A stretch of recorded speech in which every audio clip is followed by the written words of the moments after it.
నమస్తే, welcome to Leo. మనతో ఉన్నారు సీనియర్ జర్నలిస్ట్ హేమసుందర్ గారు. సార్ నమస్తే. నమస్తే అండి. సార్, మెగా హీరోలు ఆ నలుగురు రఫ్ ఇచ్చేస్తున్నారు. ఓ పక్క హిట్ల మీద హిట్లు కొడుతున్నారు. కనీసం సంవత్సరానికి ఒక 2 సినిమాలు కూడా వాళ్ళు తీసుకొస్తున్నారు. కానీ కుర్ర హీరోలు అయి ఉండి కొంతమంది తప్ప, అంటే ఒక 3-4 తప్ప మిగతా హీరోలు ఎక్కడున్నారు కూడా కనబడటలేదు.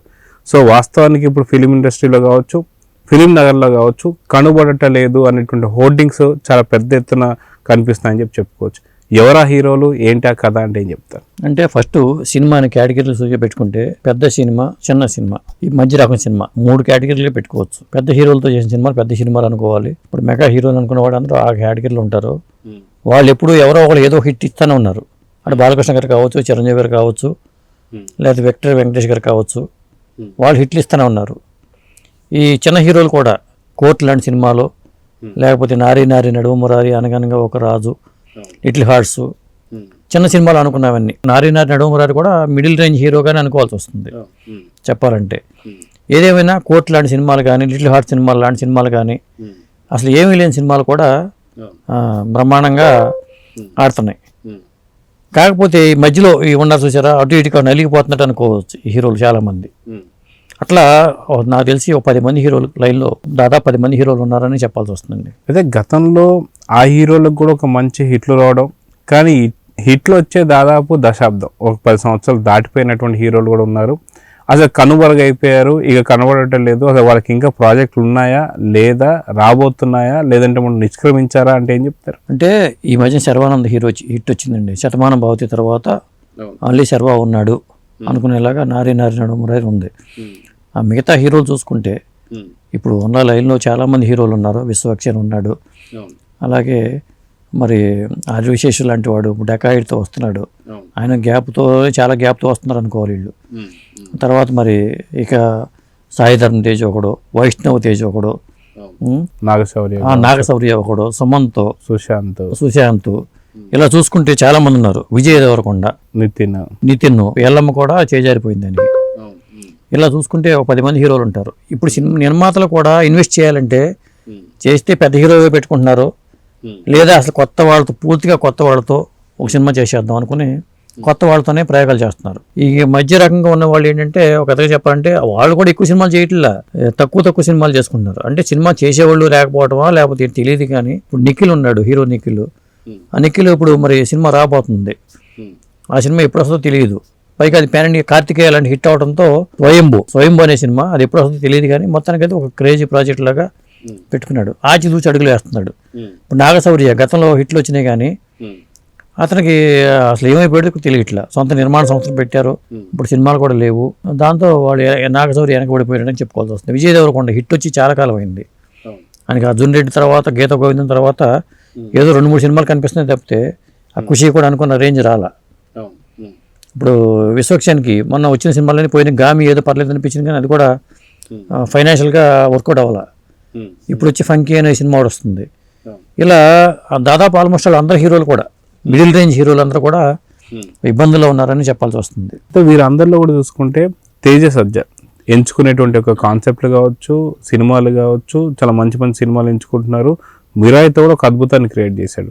రాబోతున్న సినిమాలు కూడా అలాంటి సినిమాలే రాబోతున్నాయని చెప్పి మనకు అర్థమవుతుంది. సో తేజ సజ్జను ఎలా చూడాలంటారు? ఇప్పుడు తేజ సజ్జ కానీ, నాని కానీ, నాగ చైతన్య కానీ, వీళ్ళందరూ కూడా కొంతవరకు సేఫ్ గేమ్లో ఉన్నారండి. వీళ్ళు నాని అటు నిర్మాతగా సక్సెస్ అవుతున్నాడు, హీరోగా సక్సెస్ అవుతున్నాడు. నాని ప్లానింగ్ కరెక్ట్గా ఉంది. కొంతమంది హీరోల విషయంలోనే అది రాంగ్ షాప్స్ పడుతుంది అని చెప్పుకోవాల్సి వస్తుంది. ముఖ్యంగా అందరికన్నా చెప్పాలంటే నితిన్. మరి జయం కానీ, దిల్ అనే సినిమా కానీ, దిల్ రాజు గారికి ఇంటి పేరే దిల్ అయింది. చివరికి దిల్ రాజు గారే బాబు నువ్వు పక్క తప్పుకొని ఎల్లమ్మ నుంచి పక్కకు నెట్టేసే పరిస్థితి వచ్చేసింది. మరి బలగం వేణు చేసే సినిమాలో ఆ ప్లేస్ దేవశ్రీ ప్రసాద్ వచ్చేసాడు. మరి అలాంటి నితిన్ మరి ఎక్కడ కెరీర్ గాడి తెప్పిందో తెలియట్లేదు. కానీ సినిమాల ఎంపికలోనా, డైరెక్టర్ల ఎంపికలోనా, కథల ఎంపికలో తప్పు జరుగుతుందో తెలియదు. ఇప్పుడు మంచి నటుడు కాదా అంటే మంచి నటుడే. మరి జయం హిట్ అయింది, చాలా సినిమాలు ఉన్నాయి కదా. అయితే అదేవిధంగా చూసుకుంటే అక్కినేని గారి యొక్క వారసుడు, అటు నాగార్జున గారి యొక్క తనయుడైనటువంటి యొక్క అఖిల్కి సంబంధించి కూడా ఇప్పుడు అదే పరిస్థితి చూస్తున్నాం. అసలు హిట్ అనేది దర్దాపులో లేదు, కానీ మంచి అందగాడు. సో ఎలా చూడాలంటారు? అఖిల్ మాత్రం మరి శిశీంద్రకి చిన్నప్పుడు శిశీంద్ర అన్నారు, కానీ ఆ చిన్నప్పుడు చేసిన రికార్డ్ పెద్ద అయిన తర్వాత అది వర్కౌట్ అవ్వట్లా. మరి అందంగా ఉండడా అంటే అందంగా ఉంటాడు, మంచి ఒడ్డు పొడుగు ఉంటుంది, అన్నీ బాగుంటాడు. చిన్నప్పుడు చూసి ఈయన పెద్ద సూపర్ స్టార్ అవుతాడు అనుకున్నారు.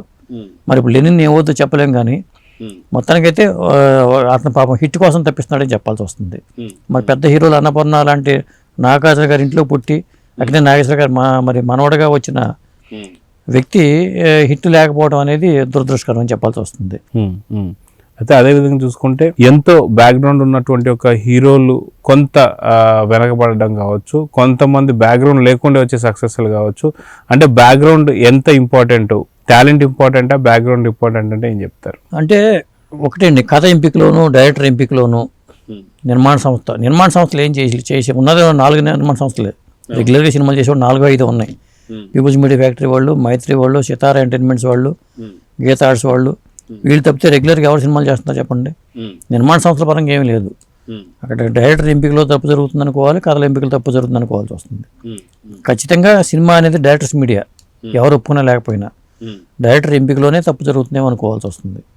మరి కొంతమంది డైరెక్టర్లు మంచి రామ్ అపరాధ్ లాంటి వాళ్ళు మంచి టాలెంటెడ్ డైరెక్టర్లు ఉన్నారు, కానీ వాళ్ళు చిన్న సినిమాలతో బ్రహ్మాండంగా హిట్లు ఇస్తుంటే వాళ్ళకి పెద్ద హీరోలు ఎందుకు అవకాశాలు ఇవ్వట్లేదు అర్థం కావట్లేదు.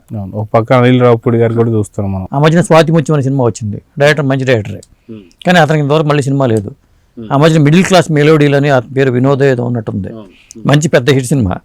అతను ఏమైపోయి తెలియట్లా, హిట్లు ఇస్తున్నారు, ఆ తర్వాత వాళ్ళు ఏమైపోతున్నారో తెలియట్లా. అంటే వీళ్ళ వల్ల హిట్ రాదనుకుంటున్నారా, లేకపోతే ఏమనుకుంటున్నారు నిర్మాతలు అనేది తెలియదు, లేదా వాళ్ళకి మార్కెటింగ్ స్కిల్స్ లేవనుకోవాలో తెలియదు. టాలెంట్ ఉన్న వాళ్ళు పక్కకి వెళ్ళిపోతున్నారు. ఇప్పుడు వెంకటేష్ మహా ఉన్నాడు, కేర్ ఆఫ్ కంచరపాలెం హిట్ అయింది, కానీ నటుడిగా మారిపోయాడు. మరి వేణు ఊడుగల సాయి పల్లవితో కూడా సినిమాలు చేశాడు, మంచి హిట్లు ఉన్నాయి, మరి అతనికి సరైన ఇది రావట్లా. ఇంకా చెప్పాలంటే ఇప్పుడు 90s సినిమాలు చిన్న సినిమాలు చేసుకుంటున్నారు వాళ్ళు, ఈటీవీ విన్తో కలిపి, టాలెంట్ ఉన్న వాళ్ళు చెప్పాలంటే అట్లా ఉన్నారు, చాలామంది ఉన్నారు. మరి ఎందుకనో వాళ్ళని ఉపయోగించుకోలేకపోతున్నారు అర్థం కావట్లేదు. ఈ పెద్ద మధ్య రేంజ్ రకం హీరోలు కూడా కనీసం పెద్ద హీరోలు ఉపయోగించుకోకపోవచ్చు, ఈ మిడిల్ రేంజ్ హీరోలు ఉపయోగించుకోవచ్చు వీళ్ళ టాలెంట్ని. వాళ్ళు ఎందుకు పనికి రాకుండా పోతున్నారు, వాళ్ళు చిన్న సినిమాలతో ఎందుకు సరిపెట్టుకుంటున్నారు అనేది మన సమాధానం కూడా మన దగ్గర లేదు. సో చూద్దాం సార్, మొత్తానికి కొంతమంది హీరోలు అంటే మెగా హీరోలు ఎవరైతే ఉన్నారో ఆ నలుగురు మంచి హిట్ దశకు రావడం కావచ్చు, లేదా సంవత్సరానికి ఒక 2 సినిమాలు పెట్టేటువంటి ఆలోచనలు ఉంటే కుర్ర హీరోలు మాత్రం ఎందుకో వెనకబడ్డారైతే అనిపిస్తుంది. సో చూద్దాం జరగబోతుందో. నమస్తే. నమస్తే.